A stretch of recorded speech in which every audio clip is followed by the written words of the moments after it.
Coming up on Commodore News, we'll take a look at the concept of code switch and how it's used every day by students and staff. We'll get you up to date with all the scores and what's happening here at Maury. If it's Friday, it's time for Commodore News.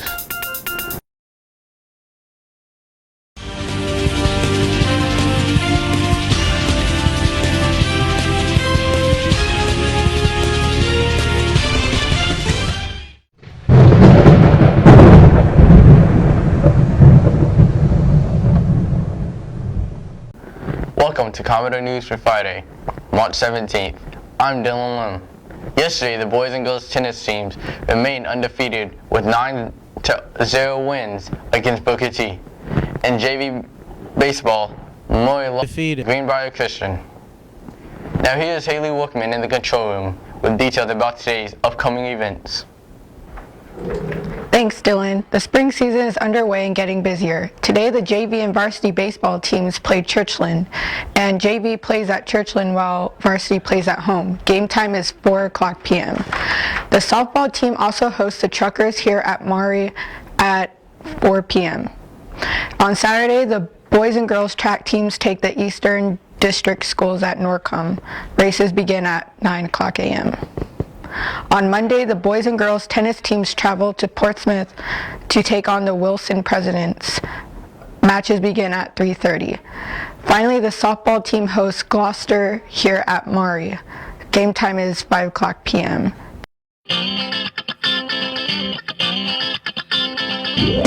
Be sure to go out and support your Commodore teams. Back to you, Dylan. Thanks, Haley.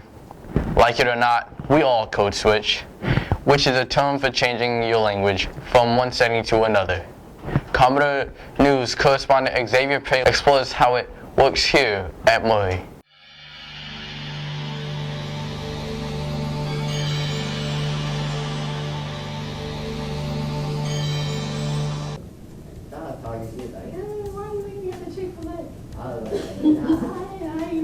Hey Dylan, what's up, bro? What's up? Hey, I heard you mess with Kiki, G. Yeah, what about it?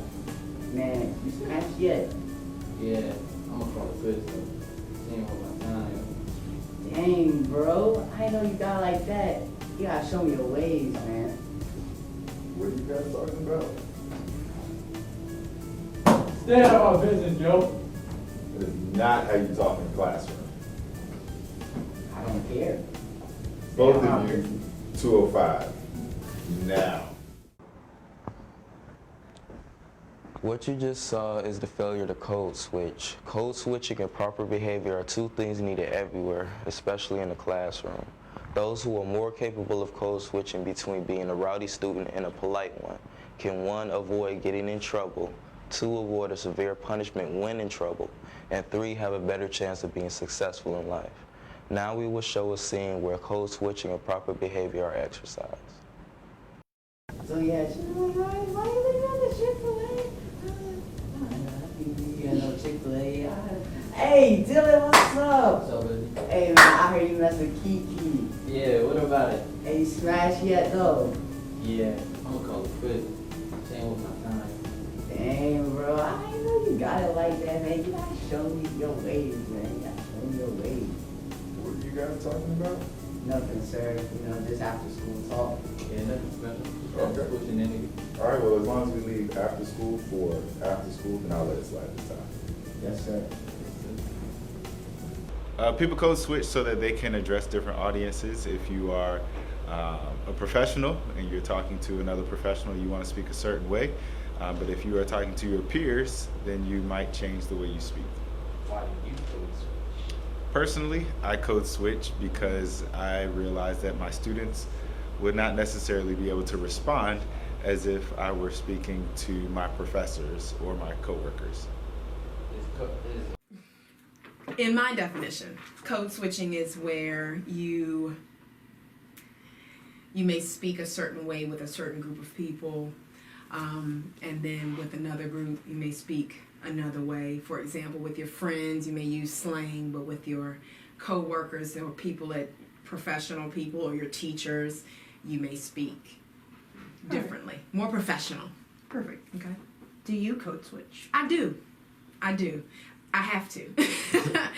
In what circumstances? Well, again, with my family and with my friends, I may, use slang, but when I'm in a professional setting, when I'm speaking to parents or other administrators or teachers. I grew up right here in Norfolk in Youngs Park, and that's all we used was slang. It was extremely hard. It was because I pronounced so many words wrong that even when I read the words, I still pronounced them wrong. And to this day, it's still some words that you pronounce wrong. But yes, and I had to make more corrections. Throughout my career was words and slang and all that stuff. But yes. Sometimes the inability to code switch can lead to consequences. A lot of times you do need that slang to connect, and you can see in their eyes when you connect. If they see that you're using the slang that they're using, they'll talk to you a lot more and they'll be more open. But like you said, you asked a question earlier, the negative could be not knowing how to switch. Some people they don't know how to switch. Like I said, that could be seen to a lot of teachers as disrespectful and inappropriate. So, but I think it's more common with especially young black folks, the terminology and the slang that they use. If you can't code switch, then you put yourself at a disadvantage. If the way you talk to your friends is the way you talk to your boss, then you might not have the best rapport with your boss. Some of my students don't realize that cussing in class is not acceptable because they don't know how to code switch. The way they talk to their peers or even their parents is not the way that they should talk to their teachers. You have to be more professional. Just a reminder, the deadline for the senior ads and the 2017 Commodore is next Friday. That's a wrap for this broadcast of Commodore News. I'm Dylan Lim. Have a great weekend.